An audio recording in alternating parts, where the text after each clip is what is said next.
it talks, let's take a look. Life and hope in every book.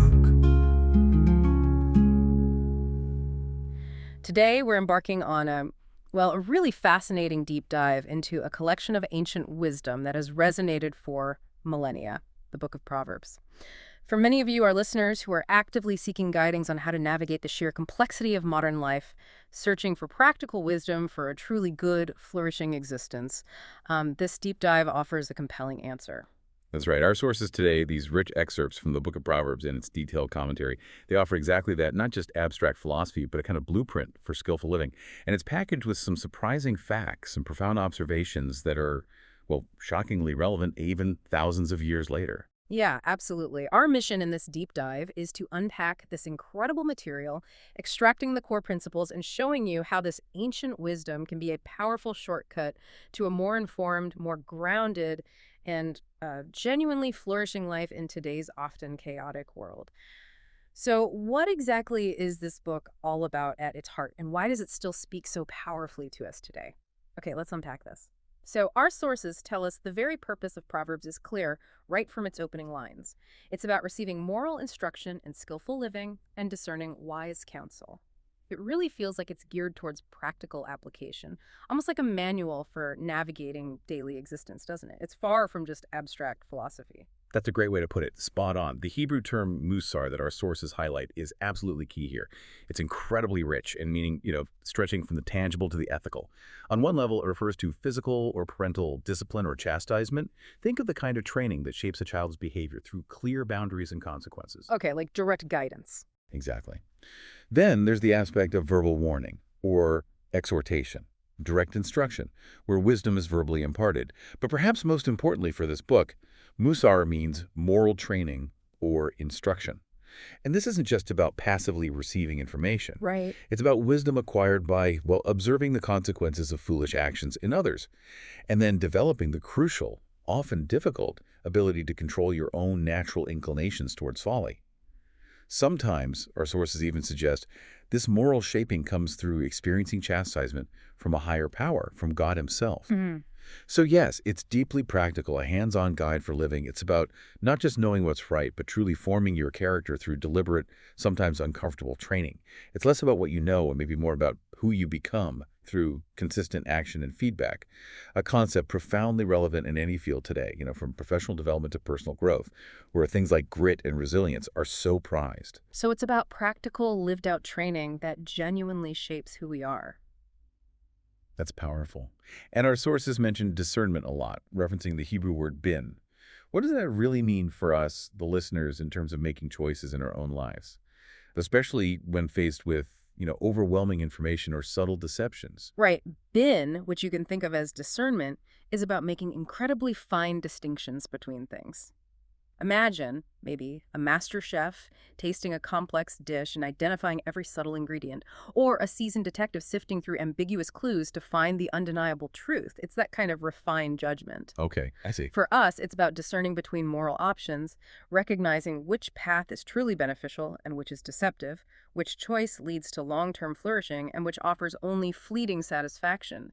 It's about distinguishing truth from falsehood, which is incredibly vital in an information-saturated age like ours, where the lines can easily blur. And crucially, it's about understanding wise sayings, such as those found throughout Proverbs itself. The related noun bina signifies discerning words or wise sayings. This ability to discern words of discernment is paramount for making truly informed choices, for seeing beyond surface appearances and understanding the underlying principles at play. It's about unpacking the riddles of life itself, as the book puts it, whose meanings can often be obscure or hidden. Without this capacity for discernment, they remain obscured, leaving us vulnerable to missteps. That makes a lot of sense. So we've covered musar, shaping character, and bin, sharpening judgment, two really powerful aspects of wisdom. But what about strategic wisdom? The kind of foresight that not only helps you make good choices, but also achieve successful outcomes. That brings us to another key concept our sources highlight: prudence. Yes, prudence, often translated from the Hebrew haskell, is precisely about acting circumspectly. Its basic meaning is to be prudent, circumspect. And the specific grammatical form used often means to give attention to, consider, ponder, have insight, understanding. While kokma, the broader term for wisdom, focuses on living skillfully in a general sense, Haskell emphasizes acting prudently, which our sources tell us directly leads to success. Ah, okay. They point to examples like Abigail's actions in the Old Testament, a woman who, with immense foresight and careful planning, managed to avert disaster. Her actions were not just morally good, they were strategically brilliant, saving her household. So it's a direct guide to successful behavior, not just good behavior. Like thinking ahead. Exactly. It's about carefully thinking through your actions and their potential outcomes, looking multiple moves ahead like a grandmaster in chess. This goes hand in hand with the concept of mazima, which refers to the knowledge of how to form and carry out a morally wise plan for life. It's about having that foresight and a well-thought-out approach to your choices, leading to equity, to living on that proper moral path, that straight path, and a concrete, lived-out sense, like cattle walking straight down a path without turning right or left. Interesting analogy. And it highlights that even the wise and discerning people, those already on their journey, need this book to gain further instruction and acquire deeper guidance. It's a continuous journey for everyone, not just for the simpleton or the youth who are just starting out. It's a comprehensive training manual for a thriving life. So it's clear this wisdom is comprehensive and practical, but our sources highlight a critical, almost non-negotiable foundation for all this wisdom. Fearing the Lord is the beginning of moral knowledge. What does fearing the Lord mean in this context? For some, that phrase might sound a bit off-putting, perhaps implying a sort of terror or blind obedience. What's the deeper meaning here? That's a really important question, and it's crucial to understand that it's much more than just being afraid. The Hebrew word dot here refers to experiential knowledge, not merely cognitive or academic understanding. It encompasses both the intellectual assimilation of that knowledge and its practical application in your life. So, fearing the Lord is presented as either the crucial first step in acquiring comprehensive moral knowledge or its most important principal aspect. Think of it as a profound reverence, a deep acknowledgement of the ultimate authority and source of all truth. It means acknowledging the Lord in every event, trusting and obeying Him for guidance and right conduct, and submitting to His Lordship not out of terror, but out of recognition that aligning with His ultimate wisdom leads to true flourishing. Right, like a deep respect. Exactly. It's a profound call for total commitment, a recognition of God's sovereignty, and a willingness to align your life with His principles. So it's about a fundamental orientation to life that shapes all other knowledge and action, providing emotional refreshment and even physical health, as our sources suggest. It's a deep alignment that roots us. Precisely. This fear, this reverence and awe, isn't about dread, but about discovering a deep inner well-being and security that comes from aligning your life with wisdom's principles. Our sources actually connect it to refreshing one's whole person, even one's bones, which is a way of saying your entire physical and moral being. Wow. Just as a cool drink of water brings physical refreshment on a hot day, trusting in God and turning away from evil brings emotional refreshment to one's soul and genuine physical health. This foundational commitment sets the stage for all the practical wisdom that follows, providing an anchor in a world that often feels adrift. Okay, moving on. Proverbs isn't a passive book you just read. It actively encourages the pursuit of wisdom. Our sources compare this pursuit to digging for silver or searching for hidden treasures. What does this tell us about the effort involved and its immense value? It makes it sound like an adventurous, even maybe arduous quest. It absolutely signifies intense diligence and valuing wisdom above all else. The similes are incredibly powerful here. They affirm that the value you place on the object in this case, wisdom, will directly influence your eagerness and diligence in pursuing it. It's not just about the inherent value of wisdom itself, but the idea that the effort involved will be demanding, yes, but ultimately supremely rewarding. Makes sense, like anything worthwhile. Think about it. If you're digging for silver or hidden treasures, you don't just casually scratch the surface. You dig deep, you persist through difficulties, you might even have to overcome obstacles or learn new techniques, because you know the reward is worth every bit of it. This applies to wisdom too. It's not handed to you on a silver platter. It must be actively sought, learned, and applied. And as our sources highlight, even the wise and discerning people need this book. It's not just for beginners. It's a continuous journey of growth and learning for everyone. There's always more to uncover, more guidance to acquire. Even the enigmatic riddles mentioned need to be discerned. It truly calls for an active, persistent engagement, much like a treasure hunt, and it implies that the most valuable things in life rarely come easy. One of the most striking aspects of Proverbs, I think, is how wisdom is personified, almost like a living entity calling out to people. Can you tell us about this powerful imagery? It's not just an abstract concept residing in dusty books, but a vibrant public voice. This personification is indeed incredibly vivid and dynamic. Wisdom is depicted as a woman who cries out loudly, raises her voice at the top of elevated places along the way and at crossroads. She's not hiding away in a quiet library or whispering in exclusive academic circles. No, she's in the wide plazas and city gates. These were the public gathering places where all people assembled, where business was conducted, legal matters were settled, and everyday life unfolded. Right, where everyone would be. Exactly. This creates a compelling picture of a public, accessible appeal to everyone who passes by, to all humanity. Her message isn't whispered, it's proclaimed for all to hear, emphasizing that wisdom is available and eager to be found by anyone willing to listen. She makes herself known, she's persistent, and she's not exclusive. And what's her message? Who is she calling to specifically? Is she inviting everyone or just certain types of people, and what does she offer them? Well, she addresses 3 specific types of people, each representing a different level of receptiveness to wisdom. First, the simpletons, pataim, those who are naive and easily led astray due to a lack of experience or judgment. They are open, but maybe undirected. Okay. Second, the scoffers, let's seem, who are cynical, resistant, and mock anything serious or moral. They actively push wisdom away. And third, the fools, who are morally corrupt and resistant to instruction, often satisfied with their own self-deceptive ways, unable or unwilling to see their own errors. So different levels of openness. Right, and she issues a compelling invitation, particularly to the naive and those who lack understanding. Come, eat some of my food and drink some of the wine I have mixed. This isn't literal food, of course, but a rich, metaphorical offering of nourishment for life, for the soul and mind. It's a piece of spiritual and intellectual sustenance. Food for thought, literally. Yeah, exactly. She's urging them to abandon your foolish ways so that you may live and proceed in the way of understanding. It's a call to transformation, a fundamental shift in direction. She even promises, because of me, your days will be many, and years will be added to your life. This isn't just about physical longevity, but about a full, meaningful, and flourishing life. That's quite an offer. It is. This direct, life-affirming invitation stands in stark contrast to the often secretive, deceptive, and ultimately destructive enticements of folly. And it also highlights a very practical understanding of human nature. Correcting a mocker is often futile and only leads to insult, showing wisdom's pragmatic approach to engagement. She knows who can be reached and how. That's a powerful contrast. The book constantly highlights this stark choice, contrasting the path of wisdom with the way of the wicked. What are the specific characteristics and dangers of this destructive path, and how do they manifest in the vivid language of Proverbs? It paints a very grim picture, doesn't it? It certainly does, in no uncertain terms. The wicked are not just passively bad. They're actively engaged in destructive behavior. They are described as speaking perversity, twisting words and truth, manipulating reality for their own ends.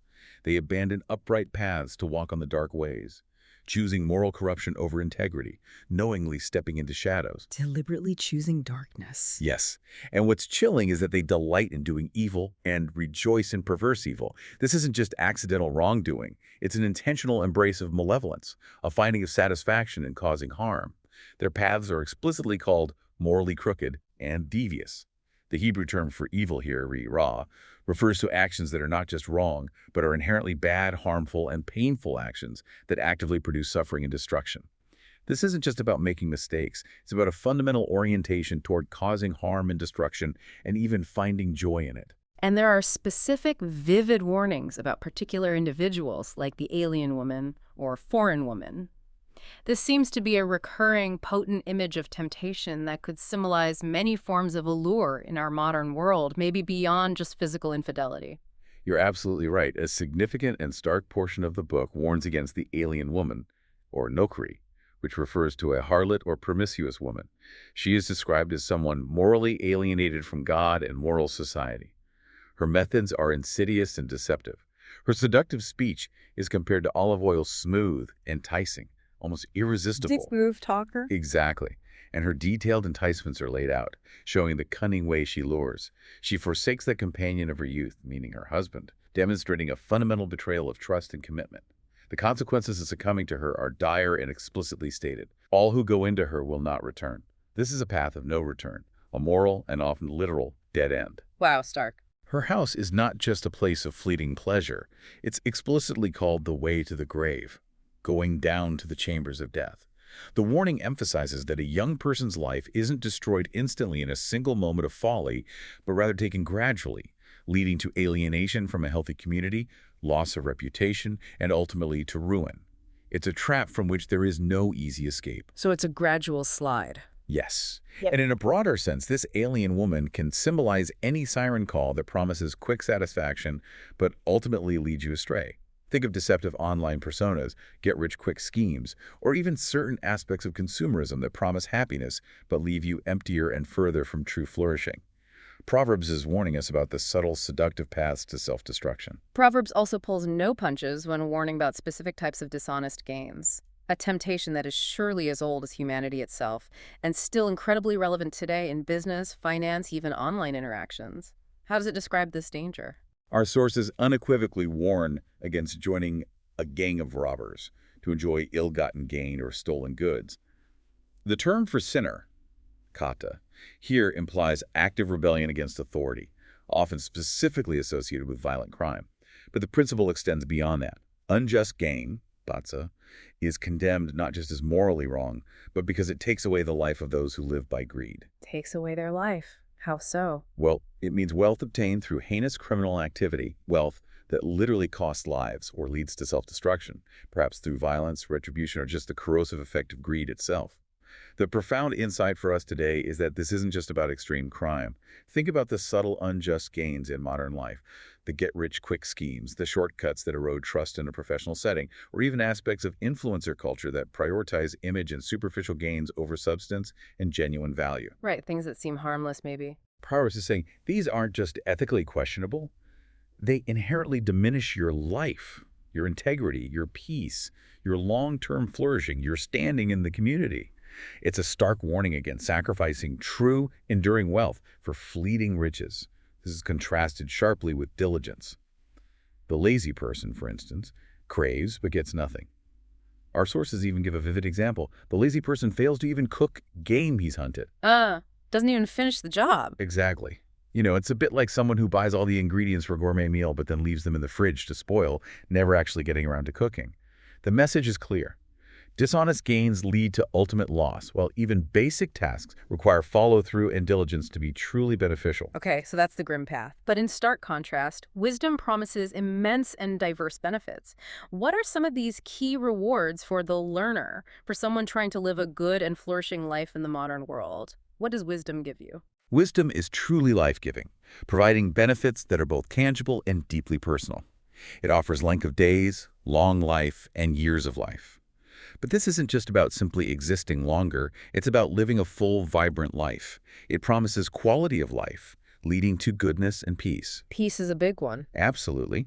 Intriguingly, wisdom is likened to a tree of life, suggesting that what was symbolically lost in Genesis, a long and beneficial life, may be recovered through the embracing of wisdom. It's also compared to a life-giving fountain, turning a person from deadly snares. Ultimately, true righteousness leads to life, embodying a profound, holistic well-being that touches every part of your existence. And beyond just longevity, what about quality of life and security from harm? These are things we all seek, especially in uncertain times, whether personal or societal. How does wisdom provide that sense of stability? Right. Wisdom ensures that your steps will not be hampered and you will not stumble. This is a vivid metaphor. Stumbling against a stone in the path is compared to making serious mistakes in life that bring harm or derail your progress. With wisdom, your path is clearer, less prone to unseen hazards. Like having good footing. Exactly. The Lord will be the source of your confidence and guard your foot from being caught in a trap. This means you won't fear sudden terror or the destruction of the wicked when it comes. Wisdom brings a sense of inner security.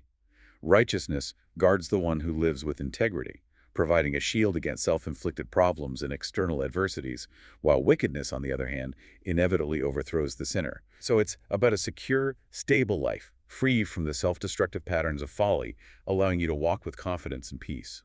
It sounds like wisdom is portrayed as more valuable than any material possession, even silver or gold, which seems quite countercultural in many societies, even today, where wealth is often the ultimate measure of success. Indeed, our sources repeatedly stress this profound value.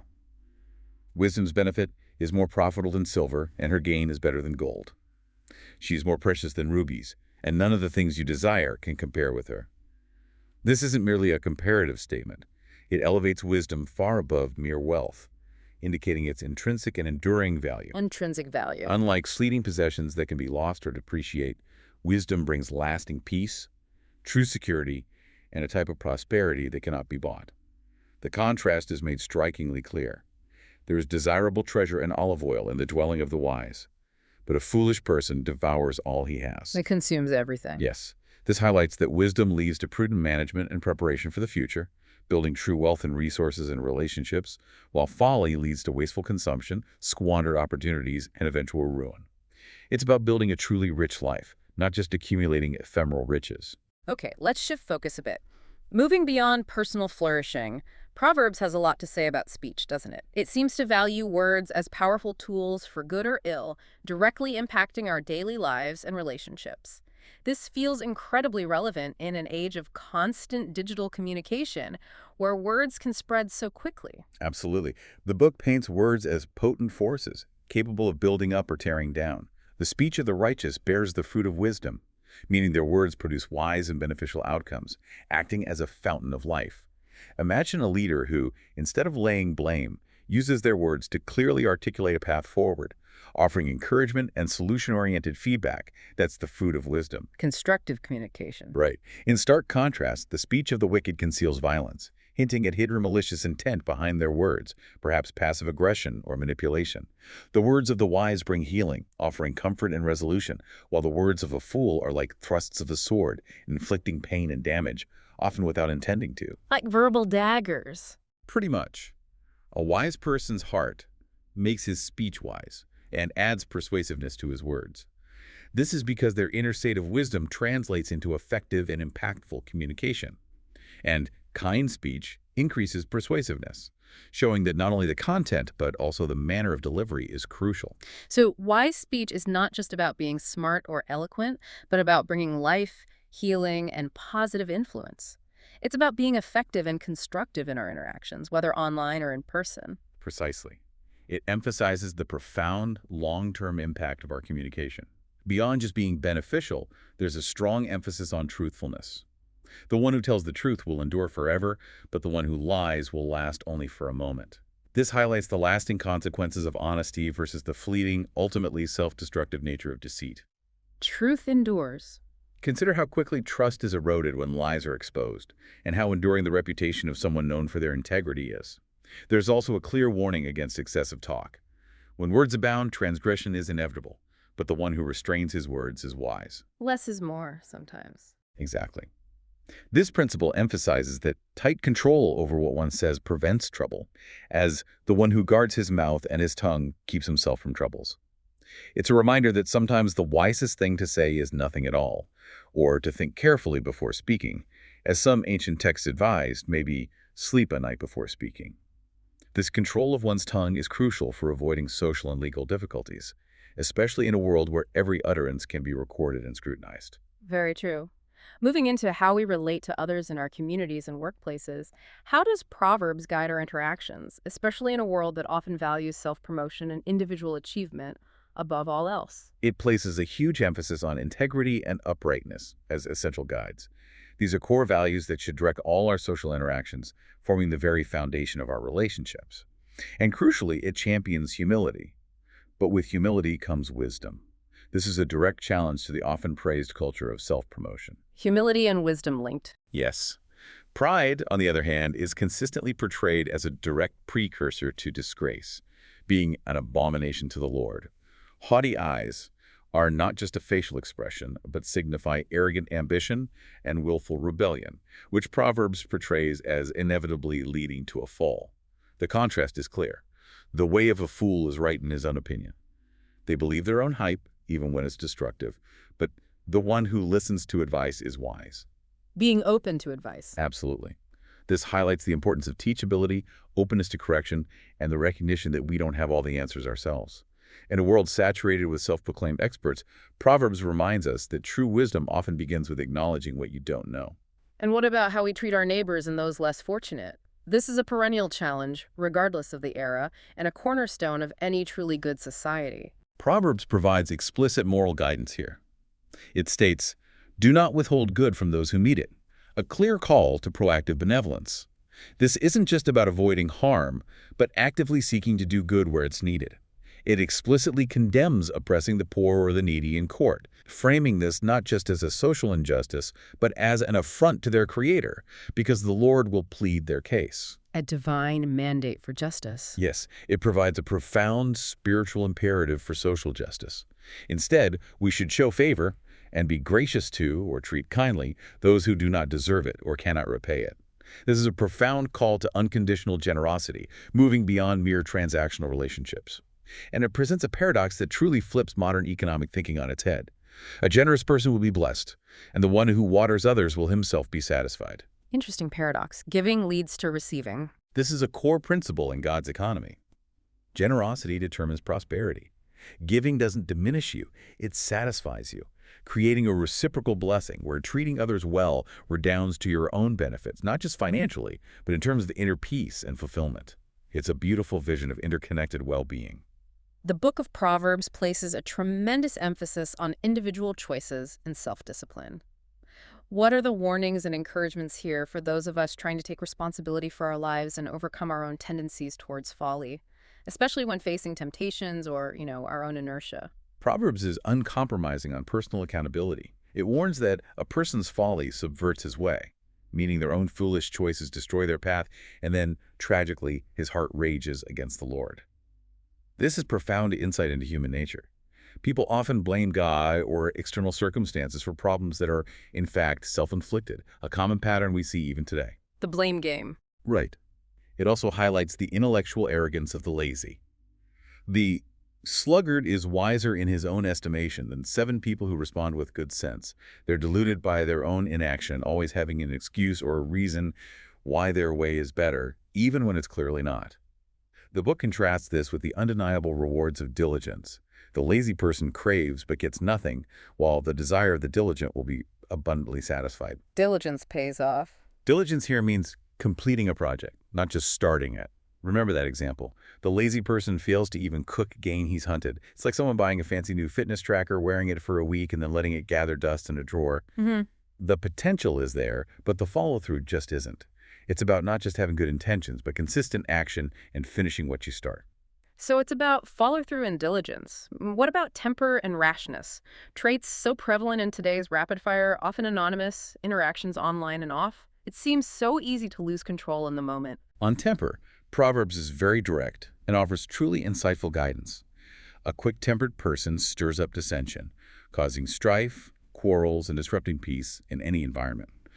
But in sharp contrast, one who is slow to anger pacifies a quarrel, indicating that patience and a calm demeanor are powerful forces for peace and reconciliation. Patience as a peacemaker. Yes.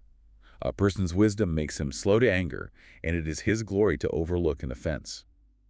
This highlights the immense value of patience and forgiveness in maintaining relationships and inner peace. It suggests that true strength isn't found in a quick retaliatory strike, but in the restraint and magnanimity to let an offense go. The book also warns strongly against being hasty in his words, someone who speaks before thinking, noting chillingly that there is more hope for a fool than for him. Wow, that's harsh. Speaking before thinking is worse than being a fool. It's a powerful indictment of rash speech, suggesting its damage is also harder to remedy and has more profound consequences than even a fool's inherent foolishness. Think of a careless tweet or an angry email that can't be unwritten. Proverbs saw the danger of hasty words thousands of years ago. And what about avoiding dangerous company and habits that can derail a good life, a consistent challenge regardless of the era? Proverbs pulls no punches here either. It warns that associating with hotheads can be fatal. Their influence could lead you down a destructive path, so the counsel is, well, stay clear. It highlights the power of association. You become like those you spend your time with. Choose your friends wisely. Definitely. It explicitly condemns drunkenness and gluttony, stating they lead directly to poverty and rags. These aren't just bad habits. They are symptoms of a profound lack of self-discipline that has material and often social consequences. And, as we discussed earlier, the mouth of an adulteress is a deep pit and a narrow well, vividly portraying her as a trap from which there is no easy escape. These warnings are timeless, reminding us that our choices of companions and habits profoundly shape our destiny, and ignoring them does so at our peril. It's a call to proactive self-protection and wise boundary setting. While much of it seems focused on the individual, what does Proverbs say about leaders and the wider society? How might that resonate today in our complex political landscapes, whether in government or, say, in corporate settings? Proverbs directly addresses kings and rulers, advising them to remove the wicked from before the king, and his throne will be established in righteousness. This implies a clear principle for any organization or nation. A government or a leader that purges corruption and appoints righteous, competent counselors will endure through justice. Justice leads to stability. Yes, doing justice brings joy to the righteous and terror to those who do evil, underscoring that justice is not just a moral ideal, but a practical foundation for a stable and prosperous society. Leaders must judge in righteousness and plead the case of the poor and needy, highlighting their profound responsibility to protect the vulnerable and ensure equitable legal processes for all, especially those without a voice. This is a timeless call for ethical leadership that prioritizes the well-being of the entire populace. And there's that unique insight from our sources on the difference between God and a king in terms of secrets and knowledge. This sounds like a profound lesson on the limits of human power and the responsibilities of leadership. This is a truly profound and often overlooked verse. It is the glory of God to conceal a matter, and it is the glory of a king to search out a matter. This means that God's government of the universe is inherently beyond human understanding. Humans cannot begin to fathom his intentions and operations. His wisdom is inscrutable, his plans often hidden from our view, and that's part of his glory. God's mystery. Exactly. But a king's glory, in contrast, is in diligently investigating and making things intelligible for his people. Human government cannot claim divine secrecy. Kings must meticulously study and investigate everything before making a decision, and indeed should even inquire after God's will to ensure their decisions align with divine wisdom. This is their glorious nature and profound responsibility, to bring clarity, justice, and understanding to their realm, not to shroud it in mystery or arbitrary will. So transparency and diligence for human leaders. Yes, it's a powerful call for transparent, diligent, and accountable leadership that actively seeks understanding for the benefit of all, rather than hoarding knowledge or ruling by fiat. It seems that the benefits of wisdom extend far beyond just material gain or social standing, reaching deep into one's very being, even as physical health and inner peace. It's a holistic kind of reward. Absolutely. The rewards of wisdom are holistic and deeply personal. Righteousness guards the one who lives with integrity, providing a profound sense of security and protection from inner turmoil and external pitfalls. The fear of the Lord is a fountain of life to turn a person from deadly snares. It's a source of vitality that safeguards against destructive choices and patterns. A fountain of life. Trusting in the Lord will prosper. It promises that if one walks in upright paths, their steps will not be hampered, implying a smooth, unobstructed journey through life, free from the self-imposed pitfalls of folly. It ultimately leads to life, bounty, and honor. This isn't just external success. It's about a deep inner well-being and security that comes from alignment with wisdom's principles, refreshing one's whole person, even one's bones, which, as we said, means it invigorates your entire physical and moral being. And the connection between wisdom and true satisfaction, that inner sense of peace that often feels so elusive in our modern, fast-paced, often fragmented lives.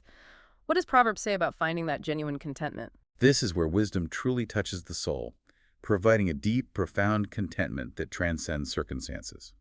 A desire fulfilled is sweet to the soul. This speaks to the immense satisfaction of achieving a righteous goal. And even more profoundly, a longing fulfilled is like a tree of life.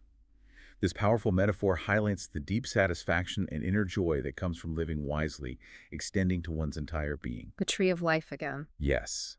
It's not just about getting what you want, but about the right desires being fulfilled in the right way, aligning with divine wisdom. Our sources describe it as the inner joy and heavenly bliss that comes from pleasing God, from living in alignment with his design for flourishing. This kind of satisfaction is far more enduring than anything external or fleeting, providing a true wellspring of peace and contentment, regardless of what's happening around you. It's clear from everything we've discussed that being wise isn't a one-time decision, is it? It's an ongoing process of embracing and living out wisdom. It's a continuous journey, a daily practice. Indeed. It requires constant attentiveness and diligence. Wisdom personified calls out, "Listen to my instruction so that you may be wise and do not neglect it." And then the profound statement, "Blessed is the one who listens to me, watching at my doors day by day," indicating constant attentiveness and diligence. Watching daily. It is a daily practice, much like diligently attending to one's flocks or seeking out valuable learning experiences. It's not something you achieve and then forget. The very heart of him who acquires understanding seeks knowledge. It's an insatiable, ongoing pursuit, a lifelong commitment to growth and learning.